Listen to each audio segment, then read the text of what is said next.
Well, it's don't ask a question, I'll just answer. First and foremost. No, first and foremost, I feel for you guys here, United. One of my old clubs when I was down there a few years ago. Had a great time down at Ayr United. I know what it means to your supporters. I know what it means to Ian. Ian's real hard working. He was my manager at Falkirk and I played with him. So Neil Scally. I know what it means to the community. Ayr. You know, and I really feel for him. No one likes to see, and I'm not patronising. No one likes to see anybody get relegated. But unfortunately, it's not done today. It's done through the whole season. You know, and Ian's probably working on a shoestring. And so my message to Ayr United is, you know, take your medicine, lick your wounds, because good times will come again. Good times will come again, and under the guidance of Ian, I'm quite sure that'll be the case. But for you, it's the case that last week you criticised your team a lot, and they seem to have reacted so positively. In front of the camera, where'd you see me? You've seen me in the dressing room. Hey, I was like a windmill swinging. I'm only joking. You can't say too much to them because of the position that we're in. And I don't raise my voice too much now. I think that it's my time. It was my frustrations. But correct, mind. I'm not taking nothing back. Once again, not patronising them. I'm not going to blow smoke up anybody's backside. Sometimes you need to say it how it is. And I'm a great believer in football. You only get out what you put in, and I don't think over the course of the season since I come in, and I'm talking about on the training pitch as well. I'm not talking about when we turn up on a Saturday. I'm talking about day in, day out, every day. The way you conduct yourself, look after yourself, and the pride in your own performance. Cup final for us last week against St Mirren, and we were miles off it. So to say what I say is it was justified, and some of the stuff I seen in there was justified. Somebody asked me before the game what kind of reaction we would get. Well, I think you've seen our reaction. To play with 10 men for 90 minutes and get a result, absolutely fantastic. And unfortunately, the results never went our way elsewhere. So we go into the playoffs, have to embrace it. Can't be scared of it. You be positive. And what an opportunity for the season that we have had. You know, all the problems that we have had, bits and pieces, even today.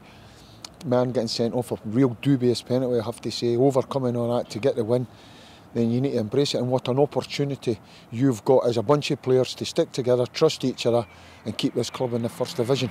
And as I say, what would you guys be doing for that opportunity? We've got it. Go and embrace it, don't let yourself down. Go and embrace it and go and keep this club up in this first division. Okay. Well, Ian, disappointing ending to the season, 2-1 here. There were times in the second half there that we looked like we were going forward well, but it just wasn't to be today. Well, I thought we were comfortably the better team in the second half. First half we were poor again, I don't know why. I think the game was very bitty because of various incidents that happened, unfortunately for the boys involved, Craig and Greg. It was Greg the second half it happened. But the first goal was, we just started to get a foothold in the game and we started to move the ball, which you've got to do quickly. And I mean, Greg's in hospital, so I hate saying it, but he just has to step out and pick the ball up and it's not a goal.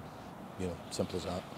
But the second half was far, far better, and you've got to understand, although we had a lot to play for today, we had an unlikely job. Raith Rovers still had huge amounts to play for. I thought in the second half we played well, and I thought Ross scored a great goal with 2 or 3 good chances, and then, as I said to the other press, it kind of encapsulates our season, Alan missing the penalty. He's never looked like missing a penalty, and he misses a penalty, and then we lose a daft goal. So it's down to planning for next year, or is it down for having a good rest first? No. I mean, I'm taking my son away, but other than that, that's not till the end of June, start of July. We've got big plans to make, and we need to. Our team this year we shouldn't have went down, and I'll take the blame for that. I'm the one that'll take it. That's fine. We had an awful lot of good players, but I felt there was something missing in the team. But in terms of togetherness and things like that. But when you analyse the season, again, you guys were here. We came here during the season, and we drew 1-1, and we went back quite happy. We should have won that game by 5 goals. We absolutely annihilated Raith that night. Paddy missing the chance up at Dundee United. I'm not blaming Paddy, but that keeps the momentum going. Losing 2 goals against Dumbarton.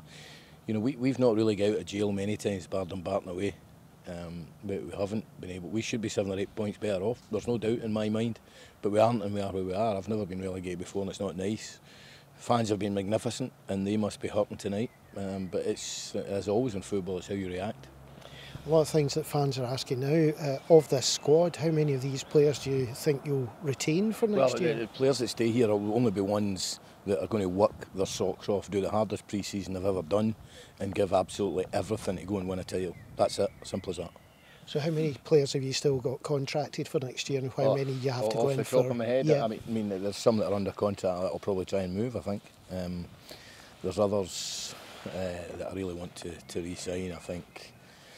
You know, Forrest and McGuffey and Docherty and Crawford are the future of our club, and they've got great legs. And you know, disappointing today though, McGuffey and Forrest, you know, they had about 5 or 6 shots between them, and we watched them in training, and they're both gutted because they're great kids, but you know, most of the time we bulged the net with them, and we didn't hit the target once. We had 19, 20 shots today, we only get 5 or 6 in target, so that's really, really frustrating. But you know, I know what we need to do, and you know, once I rest a wee bit, I'll never be more determined to do it, because the club deserves it. You know, this club will thrive in the Championship at some point, no doubt in my mind.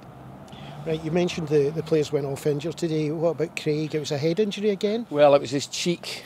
You know, I just feel, you know what I feel about Craig Moore, and he's one we definitely want to keep. We need to see how this is, but he's fine though, he's walking about, he's not got a headache, and we think he's going to be okay.